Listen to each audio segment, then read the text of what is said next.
Télé 50, les rebelles du M23 et tous les groupes armés doivent démobiliser volontairement. C'est l'appel du chef de l'État, Joseph Kabila, à l'égard de toutes les forces négatives.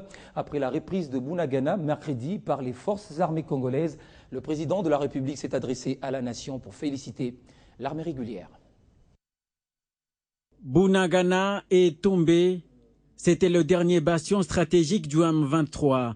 Un sérieux revers militaire qui semble sonner le glas de ce mouvement rebelle, appelé quelques heures après par lui-même le chef de l'État à désarmer et du même coup mettre en garde d'autres groupes armés opérant dans la région. Aux éléments du groupe armé qui vient d'être déguerpi des territoires de Nyiragongo et de Rutshuru à se démobiliser volontairement à la faveur de l'initiative de la région de Grand Lac, faute de quoi nous n'aurons d'autre option que de les y contraindre par la force. Quant aux résidus de groupes armés étrangers, FDLR, ADF Nalu, LRA et FNL, qui continuent à semer la désolation dans les provinces du Sud Kivu et du Nord Kivu, je les mets en demeure de déposer les armes et de mettre fin à toute exaction sur les populations congolaises. Faute d'obtempérer à cette injonction, ces groupes armés s'exposent à une opération de désarmement forcé aussi vigoureuse que celle en cours. Une mise en garde à prendre au sérieux au regard de la capacité des FARDC renforcée considérablement ces derniers mois.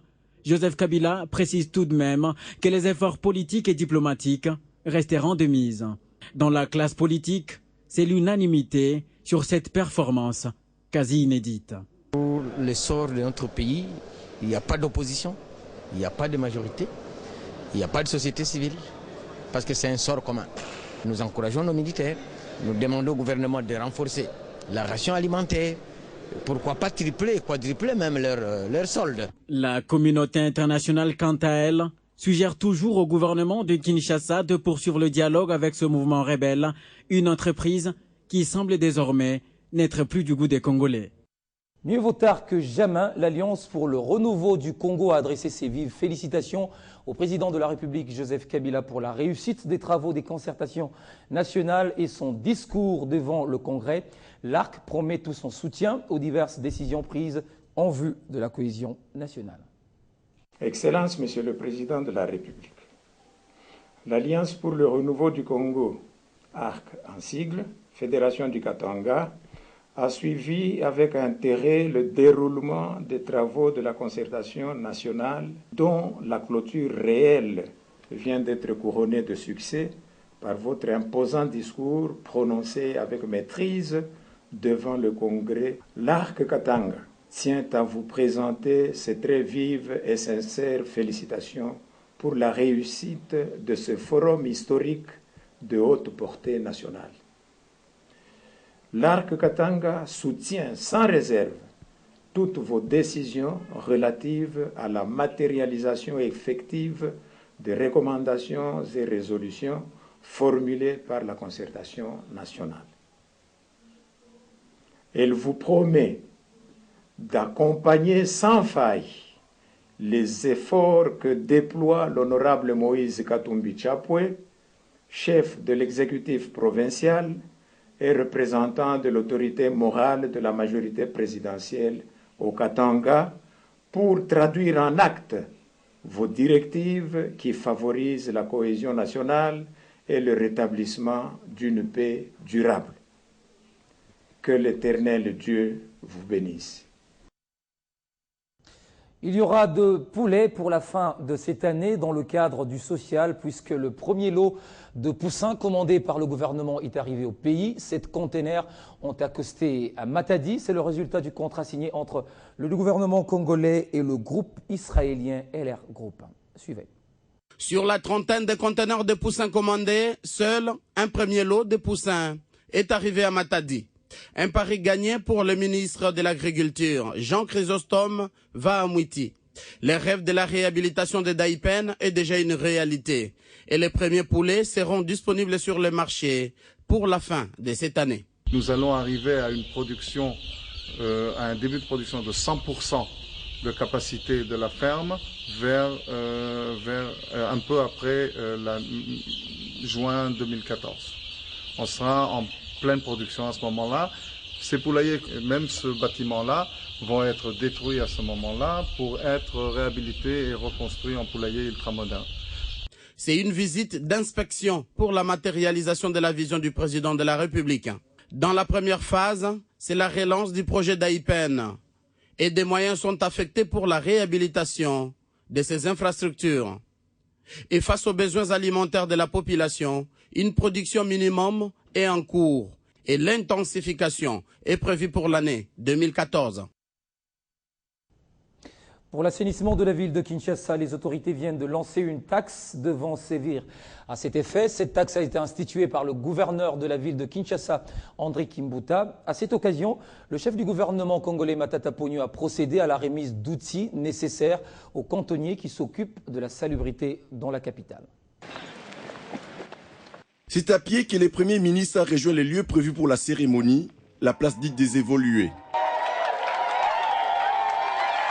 Au total, ce sont 100 motocycles qui devront dans un premier temps servir à l'assainissement de la ville de Kinshasa. Ils ont été remis au gouverneur André Kimbuta Yango. Et nous voulons le faire avec votre leadership au niveau de la ville de Kinshasa. Merci. La vision du chef de l'État n'est fait que s'accomplir. Et pour la petite histoire, j'étais très satisfait que vous ayez rétabli l'histoire. L'histoire de la propriété de la ville, c'est l'histoire du chef de l'État. Qui un jour, le ministre Kassechi ici présent, le chef de l'État, sur base des images dans l'ordinateur, nous demandera d'appliquer ces instructions qui visent à rétablir la propriété dans la ville de Kinshasa. Ainsi, les trois différentes personnalités ont mis la main à la pâte et depuis Kinshasa retrouvent peu à peu ses marques. Entretien, secret à Moussala, Robate la Moutuka. Entretien en haut, Kobena Pena Matoi, la Basali. Ezate Souka Koutimwana, fièvre, Nandagu Ateka Baterite.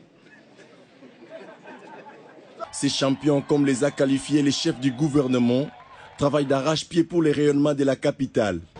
On travaillait, on n'avait pas assez d'outils et on n'avait pas assez de moyens pour faire évacuer ce que des inondations. Maintenant que nous avons le véhicule, ça va nous faciliter un peu la tâche. Reçu par Matata Ponyo il y a de cela quelques semaines, il lui avait fait part de leurs difficultés pour parfaire le travail. Aujourd'hui, un pas vient d'être franchi, mais la route reste encore longue. Parlant de coopération dans ce journal, la Fondation nationale pour la culture Bernini, une structure basée à Rome et à Spoleto en Italie, voudrait mobiliser des fonds nécessaires en faveur de la culture congolaise. Le président de cette fondation en a fait part ce jeudi au ministre congolais des Affaires étrangères, Raymond Tshibanda. Patsinkiri nous en fait le point. Pierre Paolo Pirotina est venu annoncer au ministre Tshibanda l'intention de sa fondation qui voudrait collaborer avec la RDC en mobilisant des fonds pour la promotion de la culture congolaise et le développement du tourisme. La fondation Bernini voudrait aider les institutions culturelles de la RDC à développer leur infrastructure et à se mettre à niveau à travers des formations qui seront organisées. Durant son séjour en RDC, Pierre Paolo Pirotina a fait un état des lieux du secteur avec des échanges qu'il a eus avec le ministre de la Culture et les autorités académiques de l'INA ainsi que de l'Académie des Beaux-Arts. Dans un autre volet, Adama Koulibaly, directeur pays PNUD, est arrivé fin mandat. Pendant les 2 ans qu'il a été à la tête du PNUD en RDC, sa structure a travaillé dans le secteur de la bonne gouvernance, de la justice et de la sécurité avec la formation de plus de 5000 éléments de la police. Le PNUD entretient de bonnes relations de coopération avec la République démocratique du Congo Et non, c'est quelque chose qui a besoin d'être consolidé et amplifié. Et mon successeur, certainement, va continuer sur ce que nous avons entamé. Adama Koulibaly était venu dire au revoir au vice-ministre de la coopération internationale et régionale, Gismas Mangbengu. Le PNUD a également accordé des microfinances aux populations rurales. L'autre grande activité, c'est le relèvement communautaire à l'est du pays. Le gouvernement congolais est sur la bonne voie de l'intégration de la diaspora congolaise au développement intégral. C'est ce qui ressort de la tenue récente à Bruxelles de la table ronde gouvernement et diaspora, une démarche qui, sur instruction du président de la République, consistait à réfléchir sur une communication efficace entre le pays, d'une part, et les ressortissants à travers le monde, de l'autre part. C'est la réponse de la diaspora congolaise à l'appel du gouvernement, l'appel du chef d'État qui disait et qui demandait à tous ceux qui avaient la passion du Congo de se mettre à son chevet au moment où il serait construit ou il serait dressé. Au total, 200 délégués de 27 pays disséminés dans les 5 continents ont pris part à cette rencontre importante. En présence des partenaires internationaux, dont la Banque mondiale, l'Organisation internationale des migrations et du gouvernement belge, c'est en 2 jours que le gouvernement et la diaspora ont pu trouver des pistes de solutions en vue d'une collaboration au profit du développement de la République démocratique du Congo. Nous avons échangé sur la situation telle qu'elle se présente aujourd'hui. Nous avons, Monsieur le ministre du Plan et moi-même, les mêmes préoccupations et les mêmes idées sur la manière dont l'on pourrait apporter des solutions aux problèmes actuels du Congo. Côté délégation gouvernementale, l'on a noté la présence du ministre du Plan, Célestin Vunabandi, qui devra à l'avenir s'occuper du recensement de la diaspora. Monsieur le ministre a exprimé toute sa disponibilité à nous accompagner dans la mise en œuvre notamment d'un certain nombre de recommandations. À travers les ateliers, les participants ont couvert plusieurs thématiques, notamment les conditions de la restructuration de la diaspora.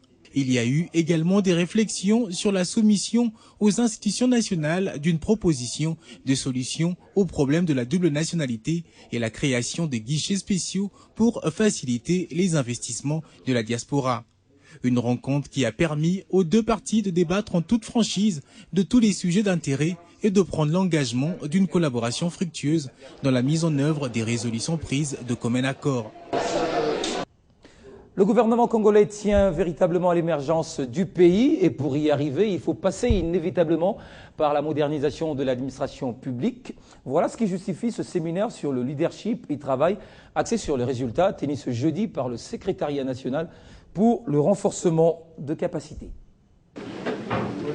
Après la formation des mandataires des entreprises publiques, c'est le tour des membres de l'exécutif provincial de la ville de Kinshasa d'être formés sur la culture des résultats dans la gestion des affaires publiques.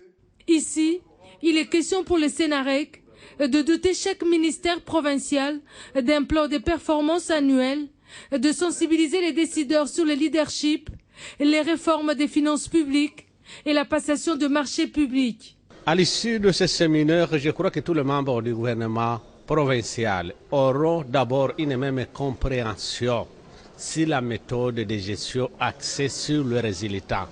C'est une méthode qui intervient dans la planification du développement. Pour réussir le pari du développement et de l'émergence dans une mégapole comme Kinshasa, qui compte plus de 10 millions d'habitants, les gestionnaires doivent se doter des stratégies et méthodes de gestion modernes et efficaces. Nous allons parler des notions et principes de base du leadership. On va également évoquer les notions et principes de base de la planification opérationnelle. On va également échanger des expériences en matière de décentralisation parce qu'on est vraiment en plein dedans lorsqu'on est dans un gouvernement provincial comme celui-ci.